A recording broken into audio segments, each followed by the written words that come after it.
إن الحمد لله نحمده ونستعينه ونستغفره ونعوذ بالله من شرور أنفسنا وسيئات أعمالنا ومن يهده الله فلا مضل له ومن يضلل فلا هادي له وأشهد أن لا إله إلا الله وحده لا شريك له وأشهد أن محمدا عبده ورسوله يا أيها الذين آمنوا اتقوا الله حق تقاته ولا تموتن إلا وأنتم مسلمون يا أيها الناس اتقوا ربكم الذي خلقكم من نفس واحدة وخلق منها زوجها وبث منهما رجالا كثيرا ونساء واتقوا الله الذي تساءلون به والأرحام إن الله كان عليكم رقيبا يا أيها الذين آمنوا اتقوا الله وقولوا قولا سديدا يصلح لكم أعمالكم ويغفر لكم ذنوبكم ومن يطع الله ورسوله فقد فاز فوزا عظيما أما بعد أعوذ بالله السميع العليم من الشيطان الرجيم فخلف من بعدهم خلف أضاعوا الصلاة واتبعوا الشهوات فسوف يلقون غيا إلا من تاب وآمن وعمل صالحا فأولئك يدخلون الجنة ولا يظلمون شيئا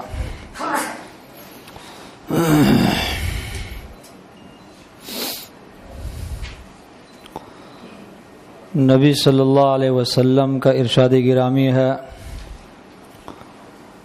کہ لوگ اسلام کے احکامات کو یکی بعد از دیگری توڑتے رہیں گے تو سب سے پہلا حکم جس کی مخالفت ہوگی اور اس کو ضائع کیا جائے گا وہ حکم ہے اولہن نقضا الحکم، سب سے پہلا اسلام کا وہ مسئلہ جس کو ضائع کر دیا جائے گا، جس کو امت ضائع کر دے گی، وہ حکم ہے، یعنی اسلام کے مطابق حکومت نہیں ہوگی، اسلام کے قوانین پائمال ہو جائیں گے۔ وآخرہن نقضا الصلاۃ، اور سب سے آخری اسلام کا حکم جس کو پائمال کر دیا جائے گا وہ نماز ہے۔ یعنی اسلام نہیں تھا، اللہ نے اسلام کو بھیجا اور ایک مرتبہ نہیں بھیجا بلکہ توڑا توڑا کر کے اللہ سبحانہ و تعالی نے بھیجا، اس لیے کہ لوگوں کو عادت نہیں تھی بالکل اسلام کی، تو مکی اور مدنی زندگی میں لائیں تو 22 برس اور کچھ مہینوں میں یہ اسلام جا کر کے مکمل ہوا، تو اس کو اللہ سبحانہ و تعالی نے پایہ تکمیل تک پہنچایا، اور اس کو اللہ عز و جل نے مکمل طور پر ایک ضابطہ حیات اور زندگی گزارنے کے ایک مکمل دستور العمل اور قانون بنایا۔ تو پھر اس کی حفاظت ہوتی رہی جب تک صحابہ کرام تھے، اور جب صحابہ کرام کی خلافت ختم ہو گئی تو اس زمانے سے لوگوں نے شروع کیا ہے کہ اسلامی احکامات کو یا کی بعد از دیگری ختم کرتے گئے ہیں اور اپنے عمل سے ان کو غائب کیا۔ تو اللہ کے رسول نے فرمایا کہ آخری حکم انہیں قیامت سے پہلے جس کو لوگ ضائع کر دیں گے وہ نماز ہے۔ نماز انتہائی یہ ایمان کے بعد دوسرے نمبر پر اس کا مقام ہے، یعنی کلمہ پڑھنے کے بعد دوسرے نمبر پر جس حکم کو اہمیت اور مقام حاصل ہے وہ نماز ہے۔ نماز یہ مومن کا معراج ہے۔ اس کی فرضیت کی جب باری آئی تو اللہ سبحانہ و تعالی نے اپنے رسول کو آسمانوں پر بلایا اور مشافہتاً جبریل کی وساطت کے بغیر اللہ نے یہ تحفہ نبی صلی اللہ علیہ وسلم کو دیا. یہ تحفہ معراج ہے، یہ معراج کا تحفہ ہے. اور یہ نماز مسلمان اور کافر کے درمیان فرق ہے، بین الرجل و بین الشرک والکفر ترک الصلاۃ، یا بین الکفر والایمان ترک الصلاۃ. وفی روایہ کہ ایمان اور کفر کے درمیان صرف فرق نماز کا ہے. مسلمان اور کافر کے درمیان فرق نماز کا ہے. لیکن یہ نماز برباد کر دی گئی. نبی صلی اللہ علیہ وسلم کی وفات کے بعد جب صحابہ اکرام دنیا کے مختلف کونوں میں منتشر ہوئے تو ابو درداء رضی اللہ عنہ صحابی رسول، زاہد صحابی، یہ شام میں رہا کرتے تھے. تو ایک دن پریشان حال آئے تو ان کی وائف نے ان سے پوچھا کہ کیا بات ہے کہ آپ پریشان نظر آتے ہیں؟ کہنے لگے کہ ان الاسلام ما بقی من دین محمد صلی اللہ علیہ وسلم شیء. محمد صلی اللہ علیہ وسلم نے جو دین لے کر آیا تھا اس دن میں سے کچھ بھی حصہ مجھے نظر نہیں آتا. یہ تابعین کے زمانے کی بات ہے. تو ابو درداء نے، ام درداء نے، ان کی وائف نے کہا کہ یار لوگ نماز نہیں پڑھتے، لوگ تو نماز پڑھتے ہیں تو اسلام ہے. تو ابو درداء کہنے لگے کہ وَإِنَّ الصَّلَاةَ قَدْ ضُيِّعَتْ، نماز بھی برباد کر دی گئی ہے. وہ نماز جو رسول اللہ صلی اللہ علیہ وسلم نے ہمیں سکھائی تھی اور جو نماز ہم اللہ کے رسول کے ساتھ پڑھا کرتے تھے، آج کل کے لوگ اس طرح کی نماز نہیں پڑھتے. یہ تابعین یعنی صحابہ اپنی زندگی کے اواخر میں یہ گلہ اور شکوہ کرتے تھے اپنے اہل زمانے سے. ہم کہتے ہیں کہ ہمارے زمانے میں آ کر دیکھیں کہ ہم نے کیا سلوک کیا ہے اور رویہ اختیار کیا اس نماز کے ساتھ. تو نماز کی بڑی اہمیت ہے، لیکن چونکہ ایک دن اور رات میں 5 دفعہ نماز کا ٹائم ہوتا ہے تو انسان کا مزاج یہ ہے کہ جو عمل زیادہ ہو یا جس کے ساتھ زیادہ تعلق ہو اس کی اہمیت ختم ہو جاتی ہے. بہت بڑی عبادت ہے لیکن آہستہ آہستہ مسلمانوں کے ذہن سے اس کی اہمیت ختم ہو گئی ہے. آیت جو میں نے پڑھی ہے سورۃ مریم کی، اس میں اللہ سبحانہ و تعالی نے اس سے پہلے انبیاء کا ذکر کیا ہے اور پھر انبیاء کو ذکر کرنے کے بعد اللہ نے فرمایا کہ فخلف من بعدہم خلف. یہ انبیاء تو بڑے اچھے لوگ تھے لیکن ان کے گزرنے کے بعد جو لوگ ان کے جانشین بنے وہ انتہائی برے تھے، وہ اچھے لوگ نہیں تھے. عربی اصول کے مطابق ایک خلف ہے اور ایک خلف ہے. یہ خا لام فا، لام کے اوپر زبر پڑھ لیں تو خلف اور اگر ساکن پڑھ لیں تو خلف. تو یہ خلف برے جانشین کو کہا جاتا ہے. برا جو نائب ہے، ناقص اور ناکارہ جو جانشین ہے اس کو خلف کہا جاتا ہے، اور جو نیک جانشین ہے اس کو خلف کہا جاتا ہے. تو اللہ نے فرمایا کہ فخلف من بعدہم خلف، ناقص لوگ، ردی لوگ انبیاء کے جانشین بنے. یعنی ان کے بعد ایسے لوگ آئے ہیں، انہوں نے کیا تھا، کیا نقصان کیا تھا؟ اضاعوا الصلاۃ، نماز کو برباد کیا تھا. ان کے ناکارہ ہونے کے سبب اور ان کی ناقص ہونے کی وجہ یہ تھی اضاعوا الصلاۃ، نماز کو برباد کیا تھا. نماز کو کیوں برباد کیا؟ واتبعوا الشہوات، شہوات کی پیروی کرنا شروع کیا اور نماز کو برباد کیا. تو شہوت کی پیروی کی وجہ سے اسلام برباد ہوتا ہے. یہ اصول ذہن میں رکھیں. انسان کا جتنا دین کے ساتھ زیادہ لگاؤ اور تعلق ہو اتنا ہی وہ اپنی شہوات میں کمی پیدا کرتا ہے، اور جتنا اسلام کے ساتھ تعلق کمزور ہو تو اتنا ہی انسان پھر شہوات کی طرف جاتا ہے. مکمل طور پر دین کی طرف آنے کا مقصد یہ نہیں ہے کہ انسان کے تمام آپ کی خواہشات برباد ہو جائیں گے، ایسی بات نہیں ہے. کچھ شہوات اور خواہشات پھر بھی انسان ان سے فائدہ اٹھاتا ہے لیکن ان میں کمی آتی ہے، اور جب انسان اسلام سے دور ہوتا ہے تو اس کی شہوات میں اضافہ ہوتا ہے، شہوات کی پیروی میں. اور عقل کا تقاضا یعنی صحیح جو عقل ہے اور نقل یعنی شریعت کا تقاضا یہ ہے کہ یہ دنیا خود بھی فانی ہے، زود گذر اور تیز گذر ہے، ختم ہونے والی چیز ہے، اور آخرت وہ آنے والی چیز اور انتہائی قریب ہے. کل ما هو آت فهو قریب، ہر آنے والی چیز قریب ہوتی ہے. نبی صلی اللہ علیہ وسلم نے فرمایا کہ الا ان حلاوت الدنیا مرارت الآخرہ وان مرارت الدنیا حلاوت الآخرہ. دنیا کی مٹاس آخرت کی کرواہٹ کا سبب ہے، اور دنیا کی تلخی آخرت کی مٹاس اور حلاوت کا سبب ہے.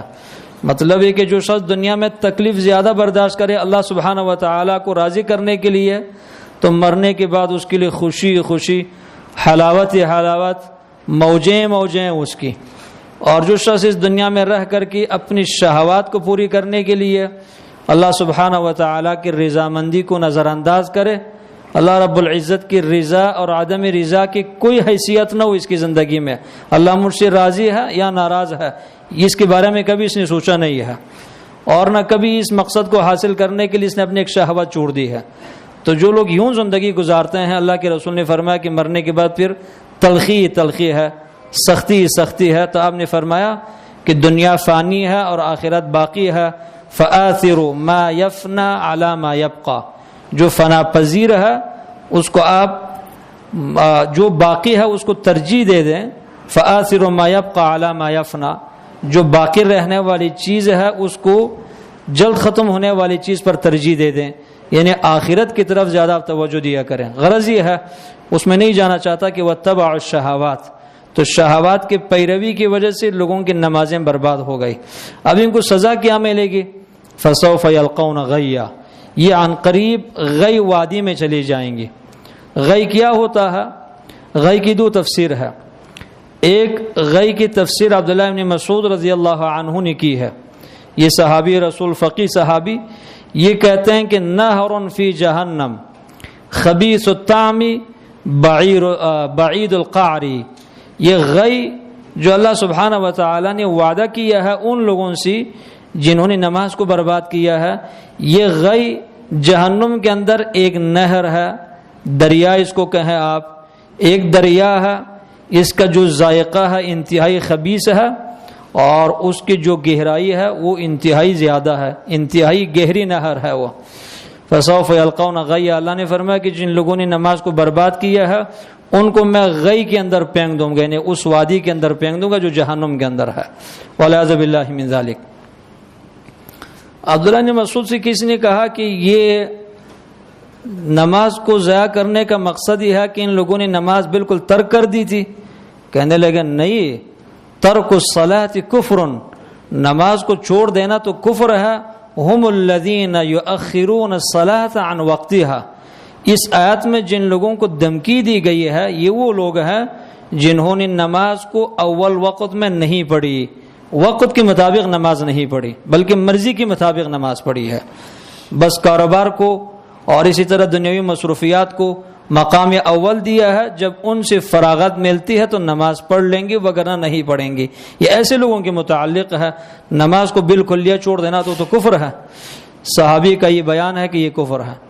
تو غرض یہ ہے کہ نماز برباد کر دی گئی ہے، تو اسی وجہ سے ہم نے یہ سلسلہ شروع کیا ہے تاکہ میری اپنی اور پھر بہن اور بھائیوں کی تربیت ہو جائے، تاکہ ہم صحیح قرآن و سنت کے مطابق نماز پڑھنے کی ترتیب، یعنی نماز دو چیزوں سے مرکب ہے، ایک نماز میں جسم ہے اور ایک نماز کے روح ہے. تو اس کی جو جسم کی ترتیب ہے وہ کس طرح رکھنی چاہیے، وہ کس کیفیت کے مطابق پڑھ لینے چاہیے، اور پھر نماز کی جو روح ہے، نماز کے اندر ہم روحانیت کس طرح پیدا کر سکتے ہیں، اور جب نماز کے اندر روحانیت آتی ہے تو اس کی علامت اور نشانی کیا ہوتی ہے، ان پر انشاءاللہ تعالی تفصیلاً بات ہوگی. آج کی ہماری اس گفتگو میں صرف کچھ احادیث کے روشنی میں نماز کی اہمیت بتانا چاہتا ہوں، تاکہ اگر ایک چیز کی اہمیت کے بارے میں اہل اسلام کو علم ہوگا تو اس میں دلچسپی لے لیں گی، اور اگر اہمیت کا پتہ نہ ہو تو پھر لوگ اس میں دلچسپی نہیں لیتے.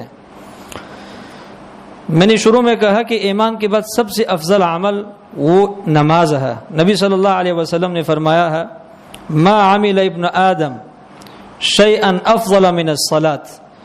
انسان یعنی آدم کی اولاد کے عملوں میں اعمال میں نماز سے بہتر کوئی عبادت نہیں ہے.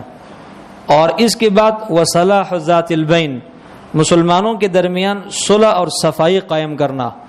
اور تیسرے نمبر پر حسن الخلق، اخلاق حسنہ، یعنی اسلامی اعمال میں، اعمال کے باب میں سر فہرست اللہ کے رسول نے کس عمل کا ذکر کیا ہے؟ الصلاۃ. سب سے بہترین عمل نماز ہے، سب سے بہترین عمل. اور دوسرے نمبر پر صلاح ذات البین، دو مسلمانوں کے درمیان صلح صفائی کرنا، نہ کہ مسلمانوں کے اندر اختلاف ڈال دینا، نہ کہ مسلمانوں کو آپس میں لڑانا.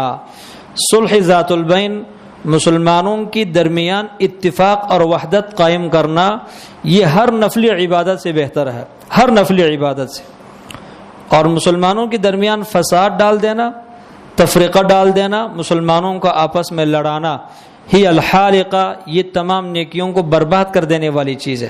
اللہ کے رسول نے کہا میں نہیں کہتا کہ تمہاری بالوں کو ختم کر دے گا، بلکہ یہ تمہاری نیکیوں کو مٹا دے گا، ختم کر دے گا. فساد ذات البین. اور تیسرے نمبر پر حسن الخلق، اخلاق حسنہ. تو سب سے افضل عمل نماز ہے.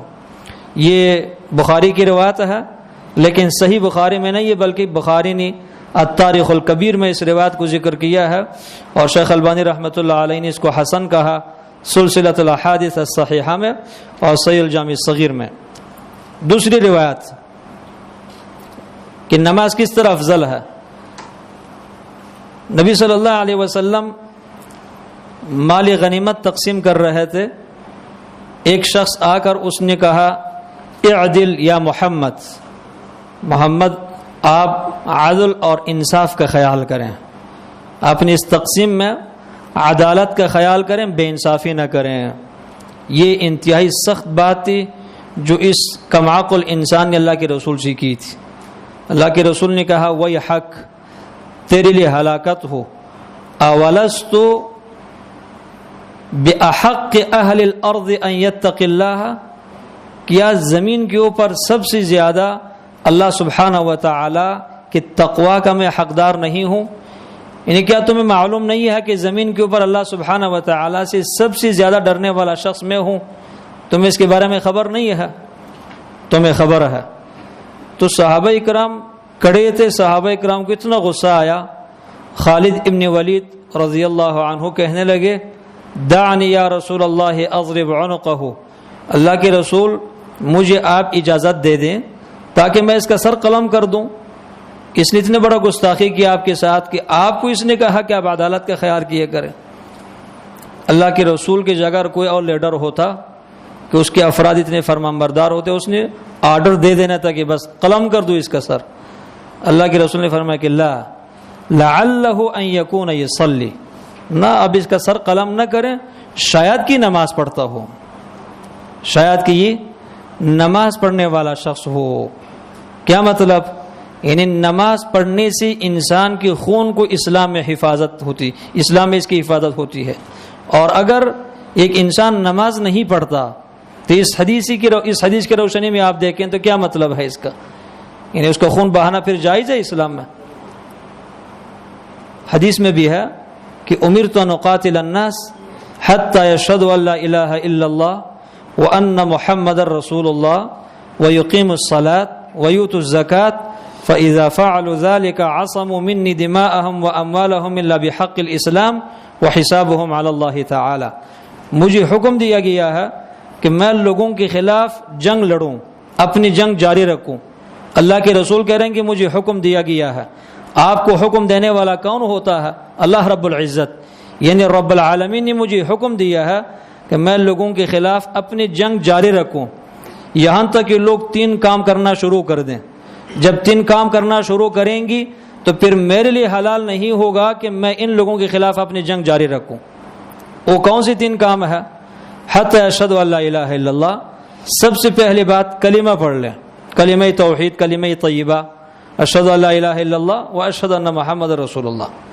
اور دوسرے نمبر پر وہ یقیم الصلاۃ، نماز قائم کرنا شروع کریں، نماز قائم کرنا شروع کریں، ویؤتوا الزکات اور زکوٰۃ دے دیں، اس لیے کہ نماز یہ تعظیم لامر اللہ ہے، یہ اللہ رب العزت کا حق ہے اور اس میں اللہ رب العزت کی تعظیم ہے، اور زکوٰۃ اس میں شفقت علی خلق اللہ، اللہ کے مخلوق پر شفقت ہے۔ تو اسلام میں دو طرح کے حقوق ہے، حقوق اللہ اور حقوق العباد۔ تو نماز حق اللہ اور زکوٰۃ حق العباد ہے، نماز پڑھیں اور زکوٰۃ دے دیں۔ فَإِذَا فَعَلُوا ذَلِكَ، جب یہ تین کام کرنا شروع کریں گی تو عَصَمُوا، لوگوں نے بچا لیا ہے، حفاظت کی ہے اپنی خون اور اپنی مال کو، میری تلوار سے اپنی مال اور خون کی حفاظت کی ہے۔ اب حسابہم علی اللہ تعالی، ان کی باطن میں کیا کچھ ہے اس سے مجھے کوئی غرض نہیں ہے، باطن کا حساب اللہ نے لینا ہوتا ہے۔ دنیا میں باطن کی کیفیت کو جاننا اور معلوم کرانا انسان کی بس کی بات نہیں ہے، اس لیے اسلام دنیا میں ظاہر کو ہی دیکھتا ہے، لیکن چونکہ اللہ سبحانہ و تعالی نے ظاہری اعمال کی قبولیت کی بنیاد باطن کو مقرر کیا ہے، لہٰذا ایک مسلمان کے لیے ضروری ہے کہ اس کے عمل ظاہری طور پر بھی اصلاح ہو اور اس کے باطن میں بھی اصلاح ہو۔ یہ دنیا میں تو ظاہر کو دیکھنا ہے اسلام نے، اس لیے کہ اسلام کا نظام ظاہر پر ہی نافذ ہوگا، لیکن اسلام مسلمان کو یہ سمجھاتا ہے کہ جس طرح ظاہر کی اصلاح ضروری ہے اسی طرح باطن کی اصلاح بھی ضروری ہے۔ ہمارے زمانے میں باطن کی اصلاح پر بہت کم توجہ دی جاتی ہے، بلکہ لوگوں نے باطن کی اصلاح کو چھوڑ دیا ہے صوفیہ پر، کہ جو اہل تصوف ہے صوفیہ وہی باطن کی اصلاح میں کوشش کریں گے، اگرچہ ان کی باطن کی اصلاح نہیں ہوتی، اس لیے کہ باطن کی اصلاح ہوتی ہے صحیح نسخے کے ساتھ، نبوی نسخے کے ساتھ، بدعات اور خرافات سے باطن کی اصلاح نہیں ہو سکتی۔ الغرض تو جب یہ تین کام کریں گی تو اس حدیث کا مطلب یہ ہے کہ جو شخص یہ تین کام کرے اس کا مال محفوظ، اس کی عزت محفوظ اور اس کا خون محفوظ ہے، اس کو کوئی ہاتھ نہیں لگا سکتا۔ قرآن میں بھی ہے فَإِن تَابُوا وَأَقَامُوا الصَّلَاةَ وَآتَوُا الزَّكَاةَ فَخَلُّوا سَبِيلَهُمْ، جب یہ لوگ تین کام کریں گے، کفر اور شرک سے توبہ کریں گے، اسلام قبول کریں گے اور نماز پڑھیں گے، زکوٰۃ دے دیں گی، فَخَلُّوا سَبِيلَهُمْ، ان کے راستے چھوڑ دینا، جہاں مرضی جانا چاہتے ہیں جائیں۔ یعنی اسلام یہ کہتا ہے کہ مسلمان کے لیے پاسپورٹ اور ویزے کی کوئی ضرورت نہیں ہے، جہاں جانا چاہے چلے جائے، پاسپورٹ ویزا اور یہ سختی کافر کے اوپر ہونی چاہیے، اس لیے کہ آسمان اللہ کا ہے، زمین اللہ کی ہے، مسلمان یہ اللہ کی فرمانبردار مخلوق ہے، تو اس کا حق بنتا ہے کہ زمین میں آزاد پھرتے رہیں۔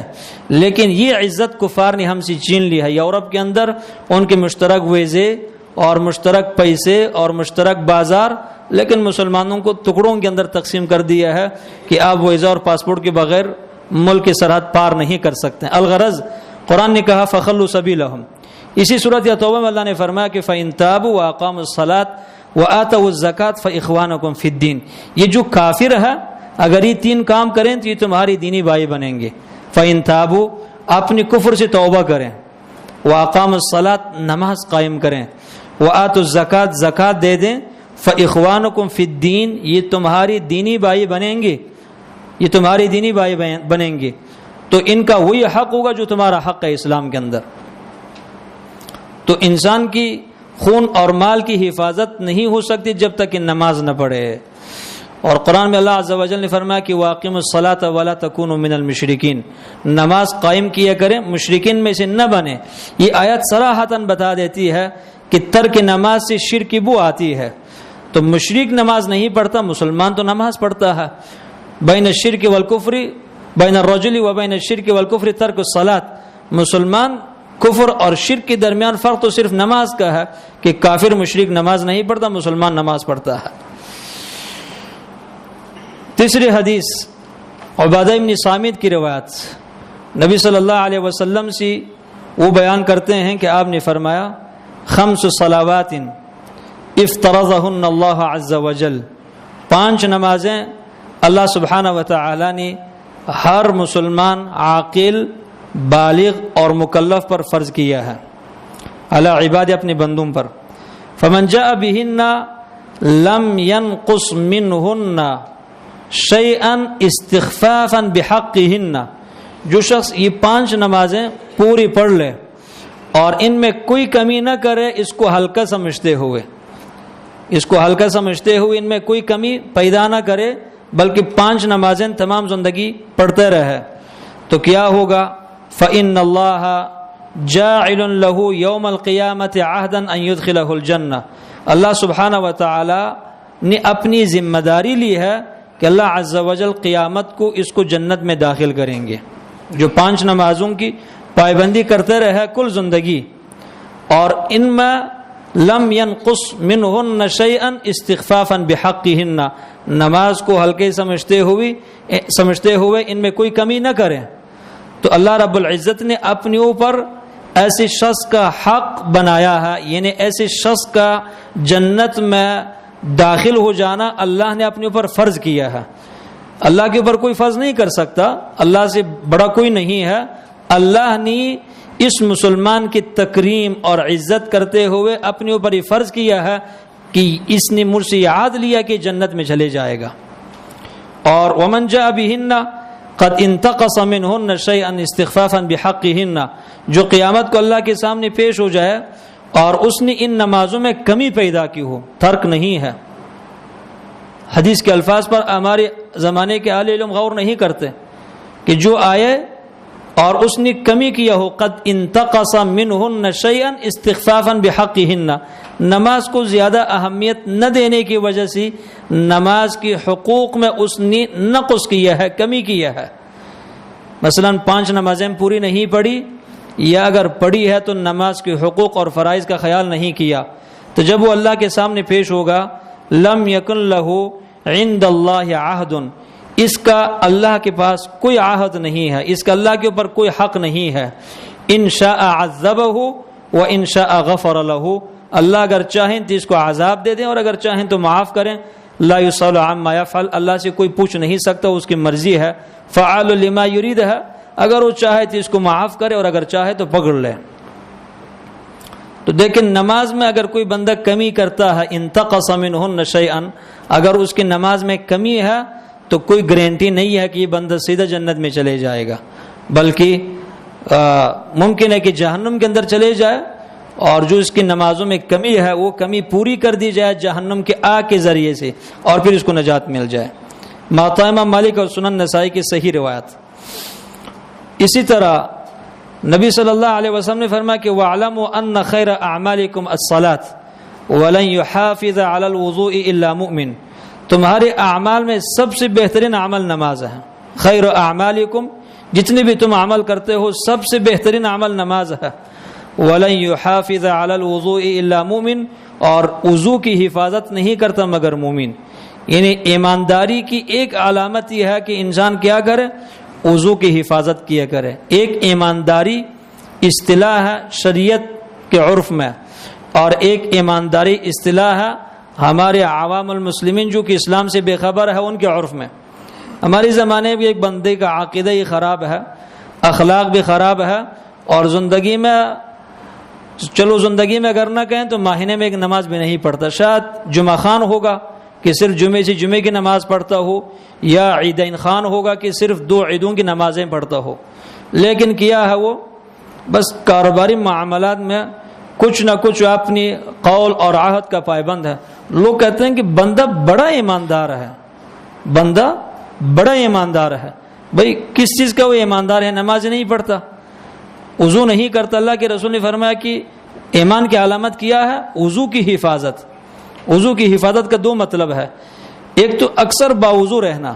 ہمارے زمانے میں کوئی مشکل عمل نہیں ہے، الحمدللہ اتنی اللہ نے سہولیات دی ہے کہ یہ سہولیات اللہ نے فرعون کو بھی نہیں دی تھی۔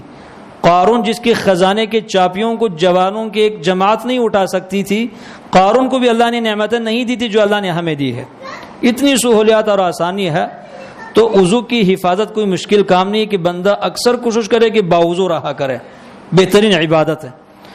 اور دوسرا مطلب وضو کی حفاظت کا کہ جب انسان وضو کرے تو شریعت کے مطابق وضو کرے، اپنے اعضائے وضو کو اچھی طرح دھو لے، اور پانی میں اسراف نہ کرے، 3 بار سے زیادہ نہ دھوئے، اور شریعت کا جو طریقہ ہے، بتایا ہوا طریقہ ہے، اس کے مطابق وضو کرے۔ یہ وضو کی حفاظت کا مطلب ہے۔ 5ویں روایت،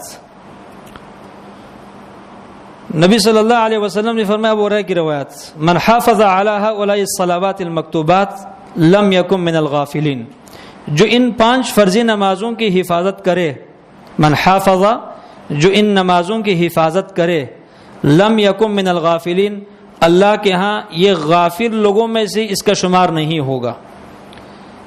غافل میں سے شمار نہیں ہوگا. کن میں شمار ہوگا؟ یعنی اللہ رب العزت کے مقرب بندوں میں اس کا شمار ہوگا جو 5 نمازوں کی حفاظت کریں. ومن قرأ فی لیلۃ 100 آیہ لم یکتب من الغافلین او کتب من القانتین، جو شخص رات کو یعنی عشاء کی نماز کے بعد سے لے کر فجر کی نماز تک اس دوران اگر 100 آیات کی تلاوت کرے تو اللہ سبحانہ و تعالیٰ کے ہاں غافلوں میں سے نہیں لکھ دیا جائے گا. او کتب من القانتین، یا اس کو ان لوگوں میں سے شمار کیا جائے گا اور لکھا جائے گا جس نے خیر کا بہت بڑا خزانہ جمع کیا ہے. یا قانتین، اللہ رب العزت کی عاجز بندوں میں اس کا شمار ہوگا کہ یہ انتہائی اللہ رب العزت کا عاجز بندہ ہے جو 2 کام کرے. ایک تو 5 فرضی نمازوں کی حفاظت کا مطلب یہ ہے کہ نماز کا جو ظاہری جسم ہے وہ سنت کے مطابق ہو، اور نماز کی جو اندر جو آداب اور روح ہے خشوع اس کا بھی خیال کرے، اور نماز کے اوقات کا خیال کرے کہ ٹائم کے مطابق نماز پڑھ لے. یہ حفاظت الصلاۃ ہے، نماز کی حفاظت. جو شخص یہ کام کرے اللہ رب العزت کے ہاں غافلے میں سے نہیں لکھ دیا جائے گا. ابن خزیمہ کی صحیح روایت. اسی طرح ابو ہریرہ کی روایت بخاری مسلم میں نبی صلی اللہ علیہ وسلم نے فرمایا کہ الصلوات الخمس والجمعۃ الی الجمعہ ورمضان الی رمضان مکفرات لما بینہن اذا اجتنبت الکبائر. 5 نمازیں، اور ایک جمعے سے لے کر دوسرے جمعے تک، اور ایک رمضان سے لے کر دوسرے رمضان تک، ان کے درمیان جو کچھ انسان سے گناہ سرزد ہوتا ہے ان کی وجہ سے اللہ وہ سارا گناہ معاف کر دیتا ہے. یعنی فجر کی نماز آپ نے پڑھی ہے اور پھر ظہر کی نماز پڑھی ہے، تو فجر اور ظہر کے درمیان اس وقفہ زمانی میں جو بھی آپ سے غلطی ہوئی ہے ظہر کی نماز پڑھنے کی وجہ سے اللہ وہ سارا گناہ معاف کر دیتا ہے.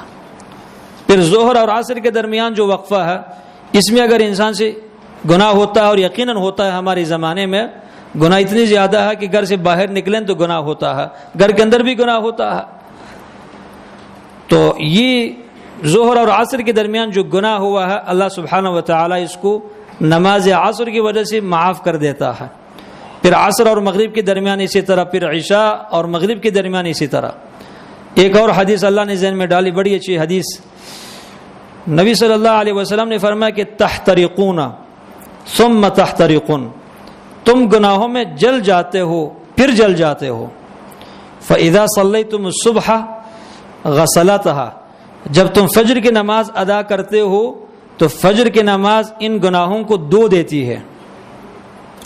ثم تحترقون تحترقون، پھر تم گناہوں میں جل جاتے ہو.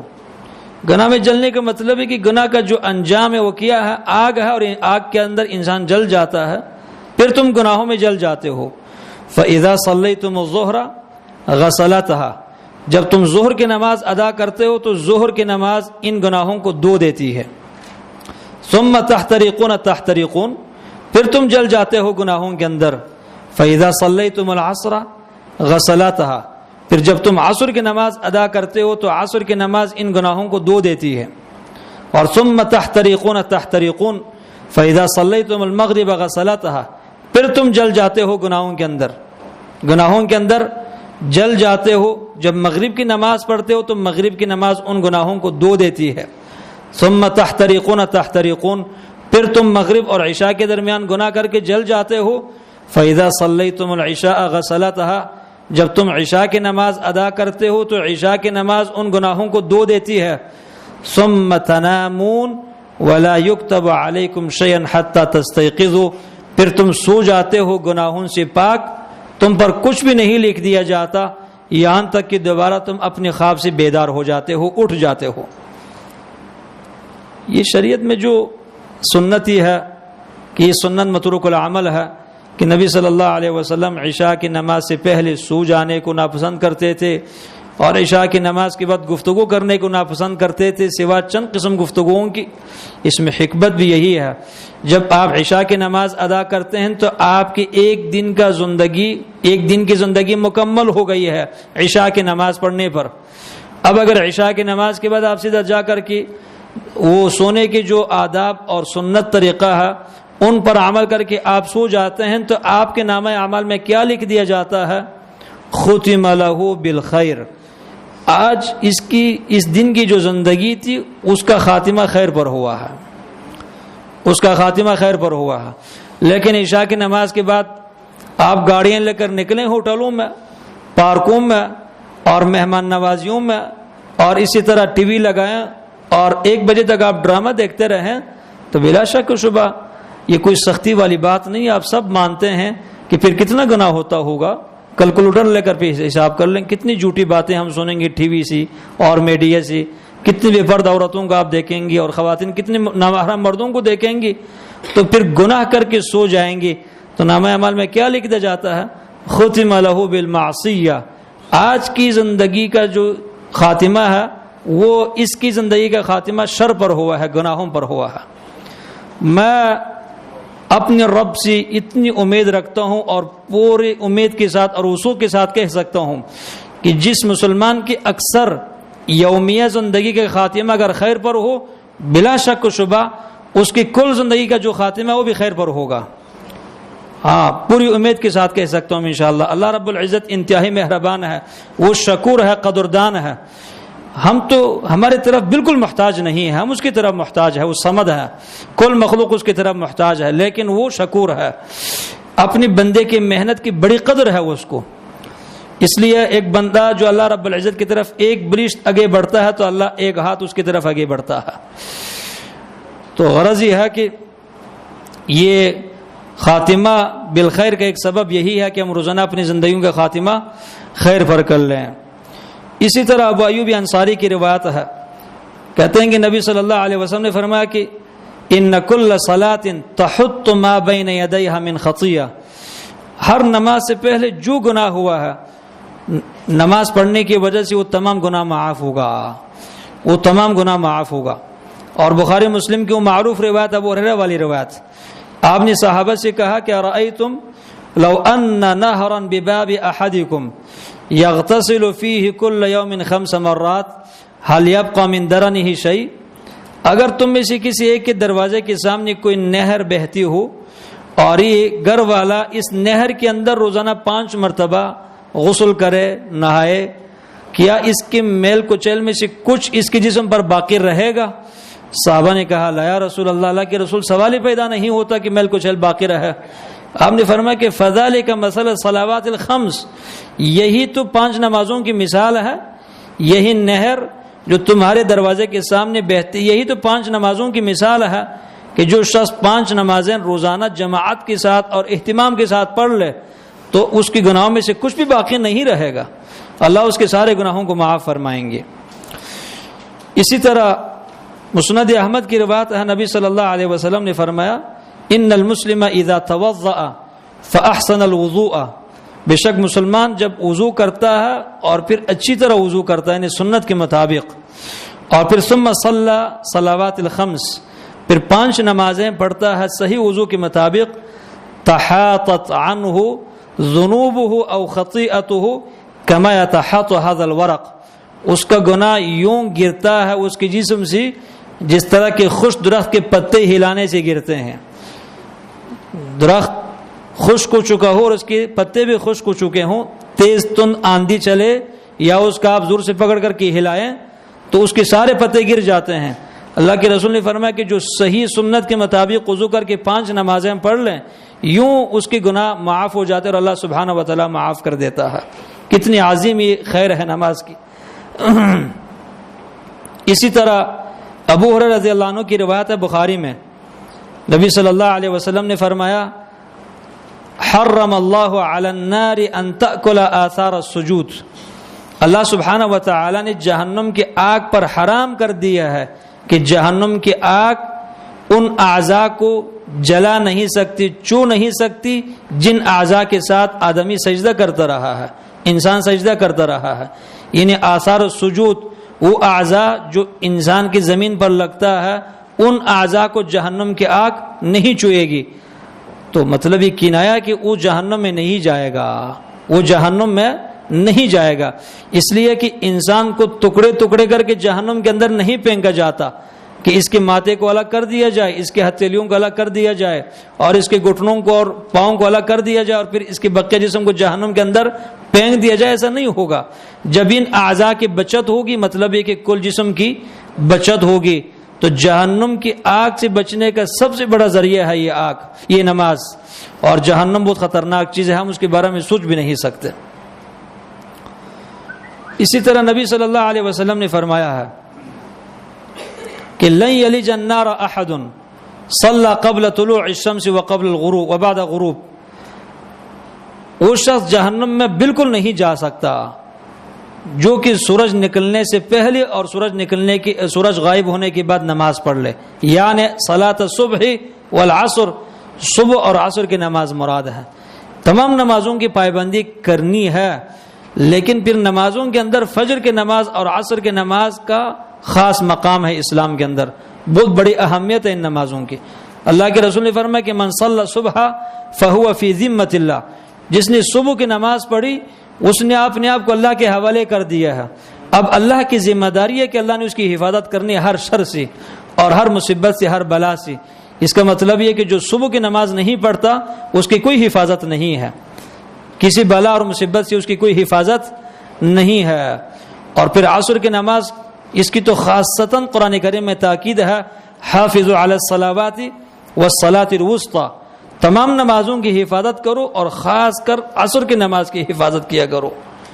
اتنی بڑی اہمیت ہے، اتنی بڑی اہمیت کی نماز حامل ہے کہ اس کو چھوڑنے والے کی تمام نیکی برباد ہو جاتی ہے.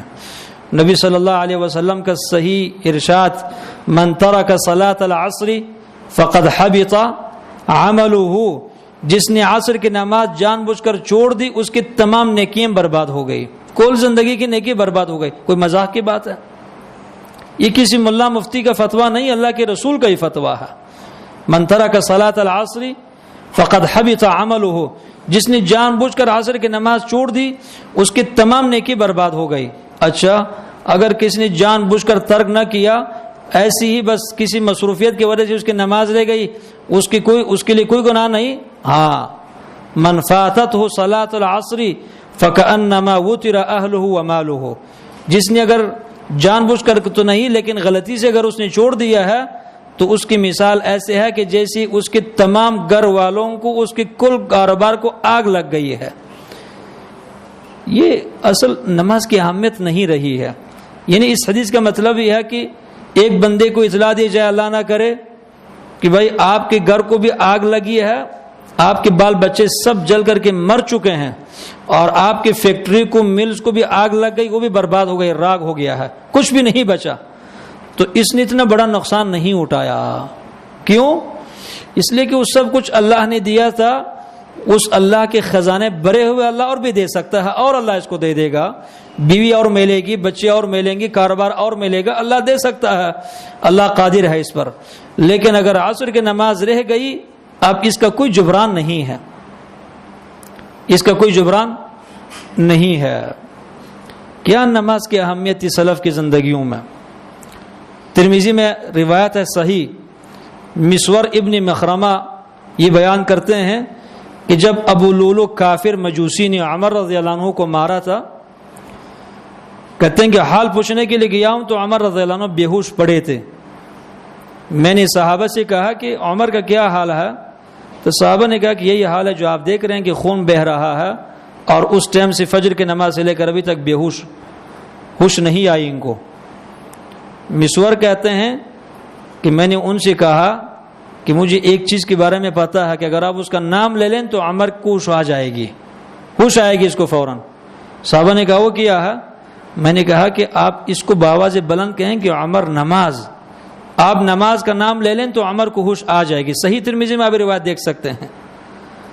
تو کہتے ہیں کہ جب صحابہ نے نماز کا نام لیا تو عمر رضی اللہ عنہ کی فوراً آنکھیں کھول گئی اور کہنے لگے ہاں نماز کی تو بڑی اہمیت ہے، لا حظ فی الاسلام لمن ترک الصلاۃ، فتویٰ بھی صادر کیا کہ اس شخص کا اسلام میں کوئی حصہ ہی نہیں جسے نماز چھوڑ دیا ہے، اس شخص کا اسلام میں کوئی حصہ نہیں ہے جسے نماز چھوڑ دیا ہے۔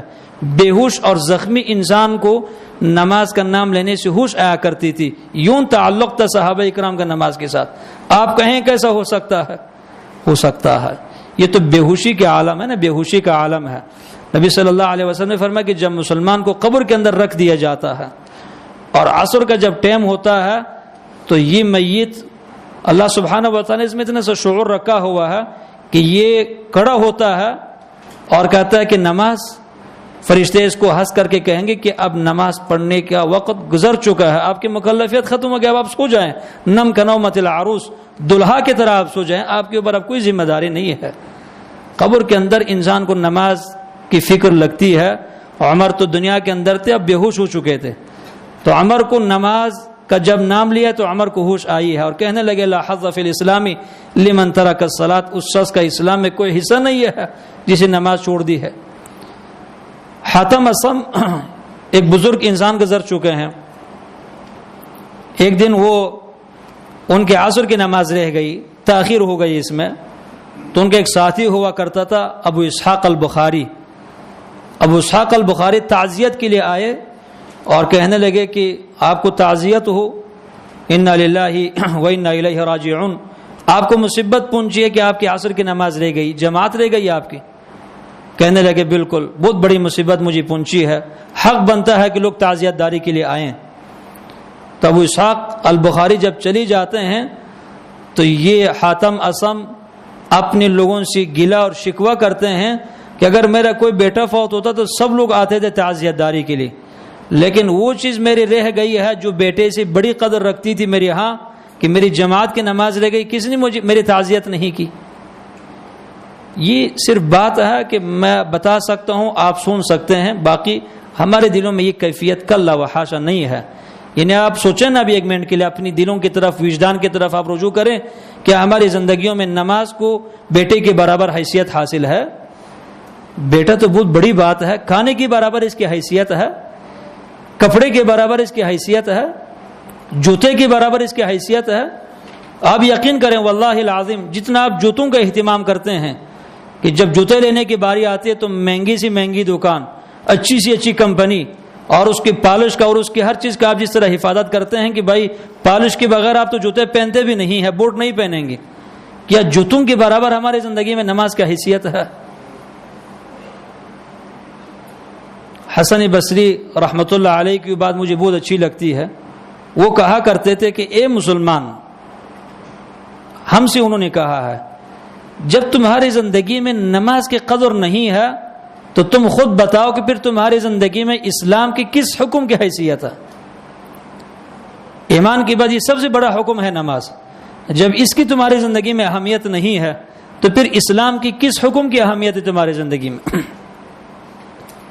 عمر رضی اللہ عنہ کہا کرتے تھے من حفظها فهو لما سواها احفظ، جو نماز کی حفاظت کرتا ہو وہ قابل اعتماد انسان ہے، اس پر بھروسہ کیا جا سکتا ہے، وہ دن کی پھر ہر حکم کی، دنیا کی ہر چیز کی حفاظت کر سکتا ہے۔ ومن ضيعها فهو لما سواها اضيع، جس نے نماز کو ضیاع کیا، نماز کو برباد کیا، وہ پھر ہر چیز کو برباد کر دیتا ہے، وہ بھروسہ والا شخص نہیں ہے، اس پر بھروسہ نہ کریں، دھوکا ہوگا آپ کے ساتھ۔ اس لیے کہ نماز ہی انسان میں اللہ رب العزت کا خوف پیدا کر دیتی ہے، نماز اللہ کے ساتھ مناجات ہے، سرگوشی ہے، تعلق ہے۔ اسی طرح عمر ابن خطاب رضی اللہ عنہ ایک دن آئے اپنی باغ سے، تو جب آئے اس زمانے میں گھڑیاں نہیں تھی کہ وہ اندازہ لگاتے کہ ابھی عصر کی نماز میں کتنا ٹائم باقی ہے، صحابہ اکرام بھی کاروبار کرتے تھے، فرشتے نہیں تھے، ان کو کھانے پینے کی ضرورت تھی، تو اپنے باغ کو دیکھنے کے لیے گئے ہیں مدینے سے باہر۔ جب واپس آئے مسجد نبوی کے گیٹ پر تو دیکھا کہ جماعت ختم ہو گئی ہے، جماعت ہو گئی ہے، تو وہاں انا للہ و انا الیہ راجعون مصیبت کے ٹائم پڑھے جانے والے جو کلمات ہیں یہ پڑھ کر کھڑے رہے، اور پھر جب صحابہ اکرام مسجد سے باہر نکلے ان کو کہا کہ تم سب گواہ بنو کہ میرے عصر کی جماعت رہ گئی ہے، اس باغ کی وجہ سے یہ باغ میں نے وقف کر دیا ہے مدینے کے فقراء پر، کہ بس یہ باغ اب میرا نہیں ہے، مدینے کے فقراء کا ہے، اس لیے کہ اس کی وجہ سے میری جماعت رہ گئی ہے۔ کیا یہ ہم سوچ سکتے ہیں عمر کی سوچ؟ اب عمر کے واقعات پڑھنے سے، عمر کی باتیں سننے سے ہم تو بالکل حیران ہو جاتے ہیں کہ یار یہ کس طرح انسان تھا۔ اگر عمر کی صفات ہم پیدا کریں اپنے اندر، اسلام کی جو قدر تھی ان کے ذہنوں میں، اسلام کی جو اہمیت تھی، اگر وہ اس طرح ہم بنے تو یقیناً ٹھیک ہے، اگر ہم عمر کے مقام کو نہیں پہنچ سکتے لیکن اس طرح کی باتیں اور اس طرح کی ہمت ہمارے اندر بھی آ سکتی ہے۔ یعنی یہ آپ سوچ سکتے ہیں کہ بات تو بہت بڑی بات ہے، کسی ایک بوٹ کی پالش کی وجہ سے آپ کی جماعت رہ جائے تو آپ کہیں کہ یار میری جماعت اس بوٹ کی وجہ سے رہ گئی تو یہ بوٹ میں نے کسی فقیر کو دے دینا ہے۔ یہ سوال پیدا ہو سکتا ہے۔ 1000 روپے کا آپ سوٹ لیتے ہیں کسی دکاندار سے، اس کی بیع شراء کی وجہ سے آپ کی نماز رہ جائے اور میری نماز، میں کہوں کہ یہ سوٹ میں پہنتا نہیں ہے اس لیے کہ اس کی وجہ سے میری جماعت رہ گئی ہے، ہمارے اندر یہ سوچ ہے؟ نہیں ہے یہ سوچ۔ صحابہ اکرام کی عادت تو یہ تھی کہ جس کی وجہ سے وہ کسی گناہ میں پڑتے یا کسی بھی نیکی سے پیچھے رہتے، کہتے کہ منحوس انسان ہے، اس کی وجہ سے تو ہم نیکی سے پیچھے رہے ہیں، اس میں کیا خیر ہو سکتی ہے۔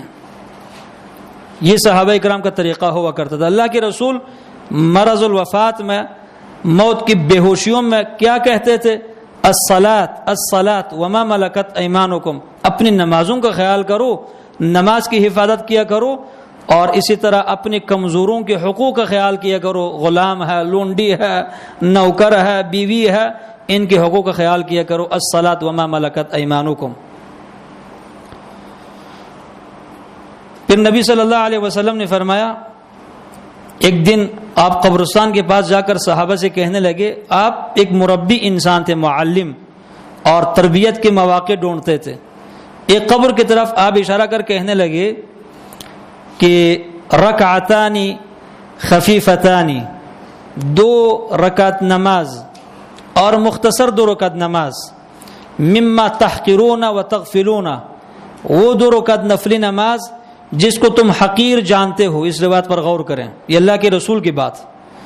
2 رکعت ہلکی نماز اور مختصر نماز جس کو تم حقیر جانتے ہو اور اس سے تم اکثر غافل ہوتے ہو، یزیدہما یشیر الی قبر فی عملہ احب الیہ من بقیۃ دنیاکم۔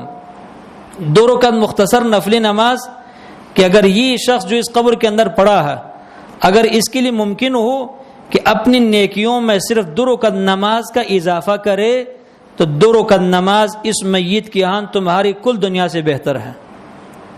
یعنی مرا ہوا ایک شخص، وہ کوئی بھی ہو سکتا ہے، یعنی ہم بھی جب مریں گی تو مرنے کے بعد اگر قبر میں زندگی دی جائے اور اللہ ہم سے پوچھے کہ تمہیں 2 رکعت نماز کا اجر چاہیے یا کل دنیا چاہیے، تو ہم میں سے ہر شخص مرنے کے بعد یہی کہے گا کہ مجھے 2 رکعت نماز چاہیے۔ یعنی یہ دنیا کی تو کوئی حیثیت ہی نہیں ہے۔ تو وہی تمنا جو ہم نے مرنے کی بات کرنی ہے، تو وہی تمنا آج کیوں پوری نہ کر لیں؟ اب جب ہم زندہ ہے، یعنی کسی بھی میت کو قبر سے اٹھایا جائے اور اس کو کہہ دیا جائے کہ بھائی کمی کیا رہ گئی ہے، کبھی بھی نہیں کہے گا کہ یار گاڑی نہیں تھی میرے پاس، بلڈنگ نہیں تھی یا فلان چیز نہیں تھی، یہی کہے گا کہ بس نیکیوں میں جو کمی تھی وہ میں پوری کر لوں۔ جو شخص مرا ہوا ہے اس کی یہی خواہش ہے۔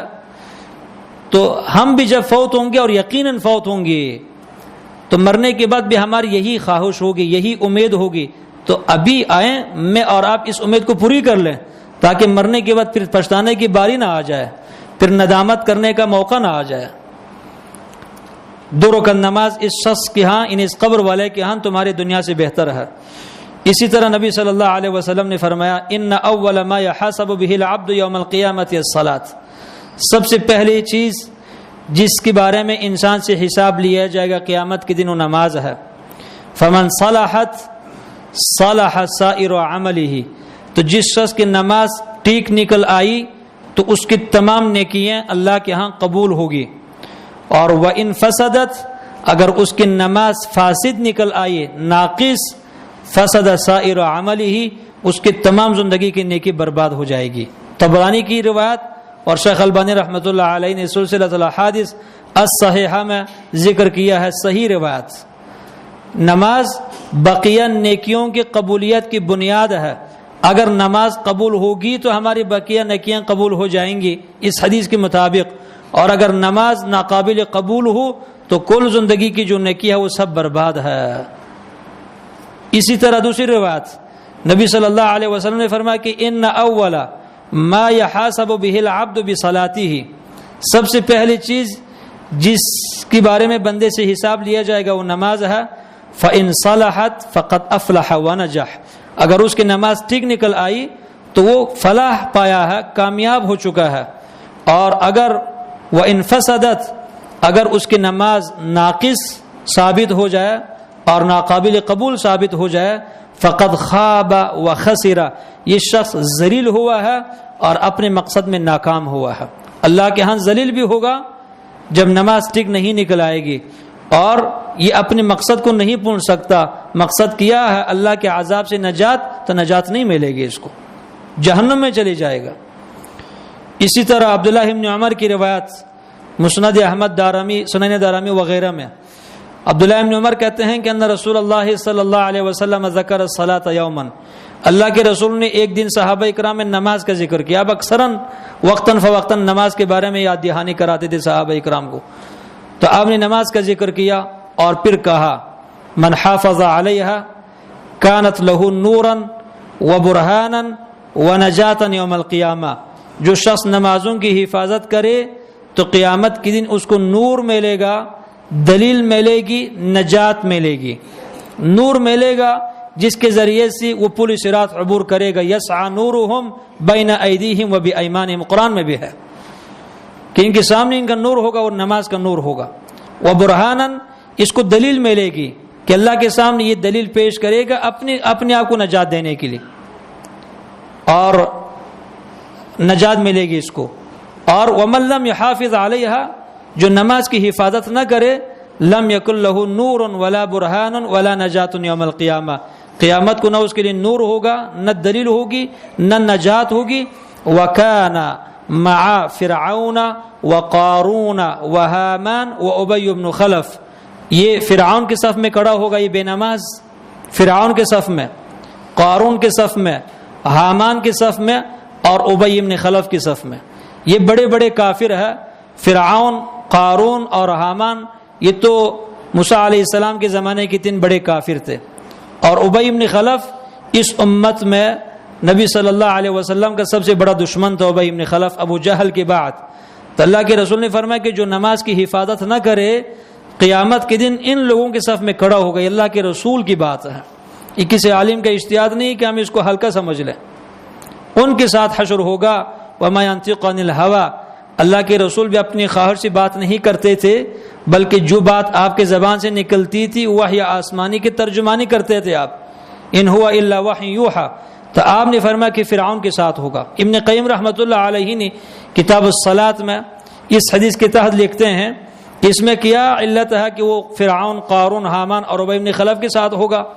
اس میں ایک اچھی حکمت وہ لکھتے ہیں کہ لوگ نماز چھوڑتے ہیں یا تو اپنی صدارت کی وجہ سے، یا اپنی وزارت یعنی کرسی کی وجہ سے، یا اپنی کثرت مال کی وجہ سے، یا تجارت اور دکانداری کی وجہ سے۔ فرعون یہ بنی اسرائیل میں صدر تھا، بادشاہ تھا، تو جو شخص اپنی بادشاہت کی وجہ سے نماز چھوڑ دیتا ہے فرعون کے ساتھ۔